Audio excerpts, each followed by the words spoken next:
नमस्कार, मी मयुरी आणि आपण पाहत आहात 7 स्टार न्यूज।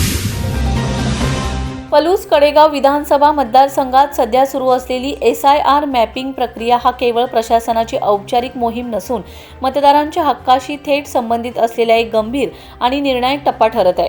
मतदार यादीतील अचूकता राखण्यासाठी 2002च्या यादीशी सध्याच्या मतदारांची जोडणी करण्याचं काम हाती घेण्यात आलं असून याकडे दुर्लक्ष केल्यास अनेकांचे नाव यादीतून वगळले जाण्याची शक्यता नाकारता येत नाही। गेल्या काही दशकात स्थलांतर, विवाहानंतर नावातील बदल तसेच नोंदीतील त्रुटी यामुळे मतदार यादीत मोठ्या प्रमाणावर विसंगती निर्माण झाल्याचे प्रशासनाच्या निदर्शनास आले।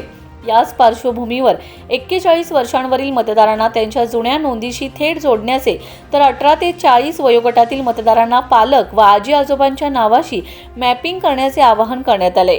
महिला मतदारांसाठी माहेरच्या कुटुंबाशी जोडणी करण्याची प्रक्रिया महत्त्वाची ठरत असून यामुळे त्यांच्या नोंदीतील सातत्य राखण्याचा प्रयत्न केला जात आहे। मात्र या सर्व प्रक्रियेत नागरिकांचा प्रतिसाद अत्यंत कमी राहिल्यास ही मोहीम अपेक्षित परिणाम देऊ शकणार नाही अशी भीती व्यक्त होत आहे। ग्रामपंचायत, नगरपरिषद आणि नगरपंचायत स्तरावर आयोजित शिबिरांमध्ये BLO मार्फत ही प्रक्रिया पार पडत असली तरी अनेक ठिकाणी माहिती अभावी किंवा उदासीनतेमुळे नागरिक उपस्थित राहत नसल्याचं चित्र आहे।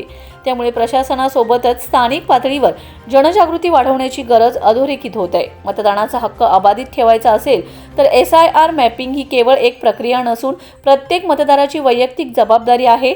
आज घेतलेली ही छोटीशी काळजी उद्याच्या लोकशाहीतील आपल्या सहभागाची खात्री देणार आहे। Bureau report 7 star news.